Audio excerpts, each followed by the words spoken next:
and welcome back to the channel. I hope you've had an amazing day and an amazing week so far. Thank you so much for being here. We are already on part 6 of the series, How to Actually Change Your Life.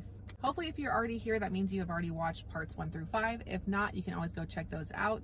Those are going to be equally as important as this part. Before we get into anything, please like and subscribe so that you can support the channel, and follow me across all socials at Coach Ange222. Today we're going to be talking about new routines and new structures, but what does that mean exactly? When we're wanting to change our life and shift our life, transform our lives, whatever you want to call it, right? A lot of times what we've done to this point has gotten us to where we are, but if we want to go somewhere else and we want to do something different, we got to do something that we've never done to get somewhere we've never been, right? That means implementing new routines, new structures, and the structure just really comes with the routine. That just basically means, how are you structuring your day? How are you structuring your life? How are you structuring your week, your month, the quarter, the year, etc. If you've always done something a certain way, it's gonna feel weird and uncomfortable to make a change, but that is why you start and you kind of feel it out and then you keep going. But we've talked in previous videos about why being persistent over consistent is very important. So that's going to be in part 3 of the series, just a heads up. That's what I want to address first, is when you are trying to create change in your life, get ready for what I call change resistance. Basically, that just means that your body, your mind, your nervous system is going to be like, girl, what the hell are you doing? What are we doing? We've never tried this before. We've never done this before. That could be going to sleep earlier, eating different food, working out more, reading more, meditating, and doing things that you're just not used to doing. Our bodies and our nervous systems especially like predictable. So it's going to want to do the things you've always done, even if it's not been beneficial to you in the past. It's just used to it, right? Just like any other sort of friendship or maybe even toxic relationships, just because you've been doing it doesn't mean it's right for you, but your body might just be used to it. Therefore, it just sticks to the same old, because at least it knows what's going to happen the next day. But when it comes to new changes and new routines and new structures, you have to get your mind and your body basically reprogrammed to whatever you're trying to do now, not what it's used to. So getting yourself ready mentally by saying, hey, I might be trying to do new things, but my body's going to be tell me no. It's going to want to sleep in longer, or go to sleep later, or still call this person, or not work out, or do things that it's used to not doing, okay? So get ready for the change resistance when it comes to new routines and new structures in your life. To piggyback off of that, I want you to also know that when you're starting to make changes in your life and in your routines, you have to come from a place of love with yourself, okay? Because you're going to want to stick to the same old, it's going to be easy to beat yourself up and be like, why aren't we changing? Why aren't we doing the things we're supposed to do? Why am I not keeping my promises to myself? Again, your brain is like wanting to continue to see the same old because that feels very safe. And to create change, you have to get out of your comfort zone. Am I saying to do something crazy and like miserably uncomfortable? No, but it is going to be different. Therefore, your body's going to be like, what is this? Why are you doing this to me? Right? So telling yourself, hey, I'm doing this because I love me and I love myself. I love my future self, and I'm doing this for the past version of myself. And now I'm doing it for the higher version of myself too. I'm coming from a place of love and understanding that I have to give myself grace as I'm trying to do new things. And even though it might not work at first, or it's going to feel uncomfortable at first, it's for a good reason. Okay. So coming from a place of love, especially when you're trying to do something different, is going to make a world of a difference. I promise. Next up, couple of things that I suggest that I've helped my clients with and even have done for myself is utilizing alarms, reminders, calendars, and journals of some capacity. Okay. Again, as you're getting into new routines in your life and new habits, you're going to have to remind yourself, hey, we have to do this thing that we said we're going to start doing, right? So utilizing your phone, utilizing your Alexa, utilizing, I don't know, the microwave, something that will say an alarm to be like, hey, we're supposed to work out at this time. Hey, we should start getting ready for bed at this time, because we're not used to it. Therefore, the alarms and the reminders will help keep us accountable, and your future self will thank you for doing that, because there are plenty of times that I've set my own alarms and an alarm will go off and I'm like, what is that for? I'm like, oh shoot, I had an email, or I forgot I needed to do this.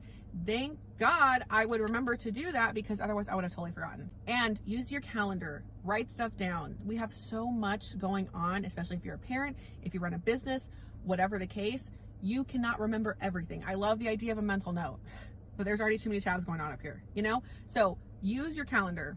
I have one on the wall in my office. I use the one on my phone. I use the one on my computer. Whatever you got to do, okay? And then on top of that, carry around a journal. I probably have like 2 or 3, and I make sure to write down things for to-do lists, for reminders, for ideas. Just writing down these things, again, to get them out of your brain, see them visually, and remember, just writing things down can really help, like in any capacity. So again, alarms, reminders, calendars, and journals. Okay, and last thing on this that I want to really like tie this whole thing up in a nice little bow is what I like to call assess and pivot. So as you're starting to do new things and try new things and try new routines and try new habits, all those type of things, sometimes you want to try something and then you start it and you keep trying it and you keep trying and you keep trying, but like it's just not sitting right in your spirit, in your gut, because you've never done it before. So maybe it's not going to feel right, but also maybe it's just not clicking, right? So I always like to say, assess the situation and pivot if you need to.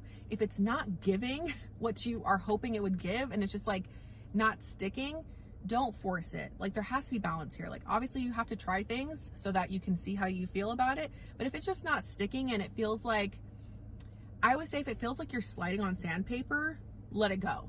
And hopefully that gives a good visual. Like clearly it's not smooth, it's not giving, and then don't force it. So if you have to assess and pivot the situation or the habit or the new thing, change it if you need to, okay? Give yourself some time to, of course, acclimate. I would say give or take, I don't know, a month to 3 months, maybe even 6 months, depending on, of course, what you're trying to do. But if over time it feels like you're just forcing and forcing and forcing, and it's like giving square peg round hole, let it go, or shift or pivot or change, right? Life is very fluid. It does not have to be black and white. If it's not giving, let it be. You can change and shift whenever and how much ever you need to, okay? So hopefully that helps give some insight, again, when you're trying to create new routines and new structures in your life, because it is tough when you've done something for so long, or you've done something a certain way, or you functioned a certain way for so long. That's like so many years of compounded things that it's just your body and your nervous system are used to a certain thing and a certain way and a certain just kind of way of doing things, that stopping the ride or the wheel that you're on in your life can feel very uncomfortable, and then to start something new is a whole other story. So I hope that this information was helpful. Of course, if you ever need help one-on-one, I do offer one-on-one clarity calls that you can book in the description box below, where we can talk through your mindset around this, changing up your life, bringing more balance, and again, new habits, new structures, having someone hold you accountable, things like that, because that's going to be super important when you're trying to make these changes. So if you ever have any questions, please let me know. If you've been wanting to start some sort of new routine or new structure, please comment that down below as well. I'd love to hear what that looks like for you. Again, could that be a new workout regimen?